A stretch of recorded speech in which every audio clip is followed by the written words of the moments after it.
Was it the aggressive marketing campaign, or was it because? Or was the high standards of TSU, the quality education you're going to get at TSU? Yeah, the reputation of what. Now HBCUs have to defend themselves and losing funding across the country because of the fact that they're exceeding expectations, and the amount of kids coming back to those schools is costing the other schools money. And they want to know why. Do you really want to know Texas why? A&M students are continuing to voice their racism concerns as they work on getting the university's attention. And it seems to be working because Chancellor John Sharp has released a statement. He says, "I've spent the last few nights reading on social media about the experiences of minority students and their families with racism in our community. It is heartbreaking and unacceptable." I've heard from a lot of people that they would definitely want more transparency. Wednesday afternoon, the university released a statement announcing a race relations task force. But current students, including A&M athletes, want more. We're happy that President Young, he sort of does listen to our concerns and he always responds to them. But then also our biggest concern is that sometimes the steps that he offers bold enough. While the trending hashtag keeps the flame burning for change, the Black Student Alliance Council says change starts with the numbers. Fall 2019, Texas A&M has approximately 50,000 undergraduate students, and the Black community makes up only 3% of that population, which also includes biracial and multiracial students who might or might not engage in the Black Aggie community. For example, gallery photos, you don't really see Black students in any of them. And it's hard to see, since you're not seeing yourself, you don't really feel as appreciated. And they would appreciate returning to campus and continuing these conversations.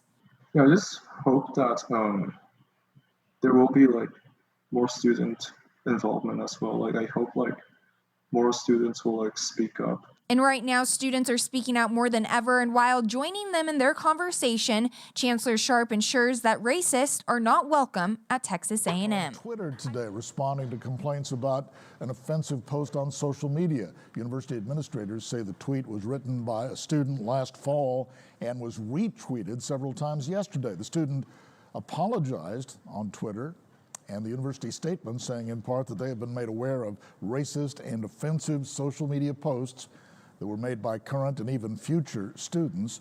It says those sentiments are in stark contrast to the university's core values and that the Javelina Nation vehemently disavows racism and intolerance.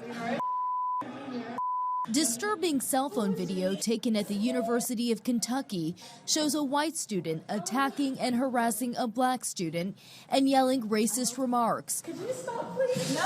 Authorities arresting 22-year-old Sophia Rosing for attacking freshman Kyla Spring, who was working an overnight shift over the weekend at the front desk of a residence hall.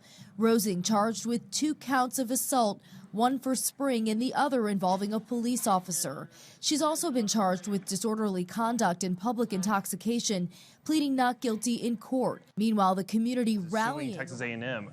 Richard Lowry filed a lawsuit on Saturday claiming that A&M's faculty program is discriminating against white and Asian men.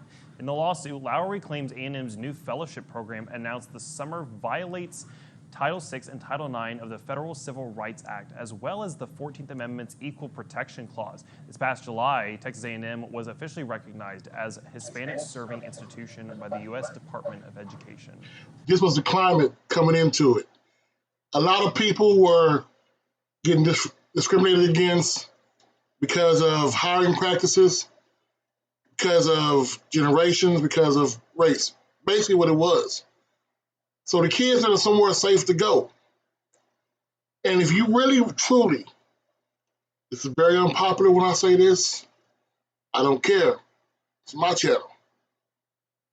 If you really want somebody to blame all these senators and congressmen in these red states, if you really want to find out why HBCUs are profiting right now, making more money than they ever have, doing better in recruiting, putting out students, and getting facilities,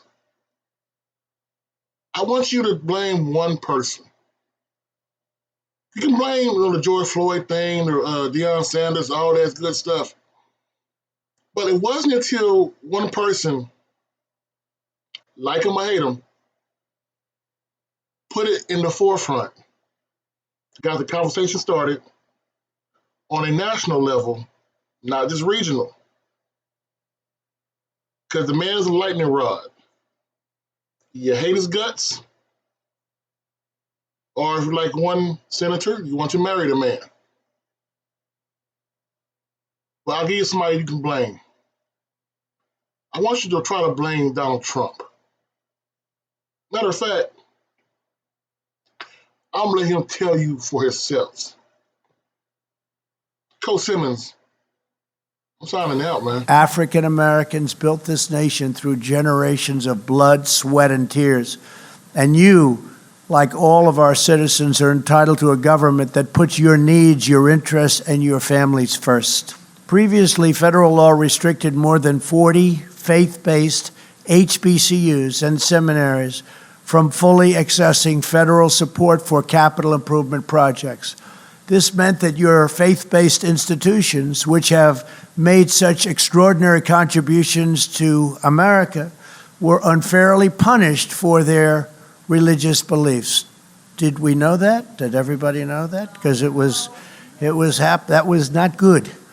This week, our Department of Justice has published an opinion declaring such discriminatory restrictions as unconstitutional. It's a big step.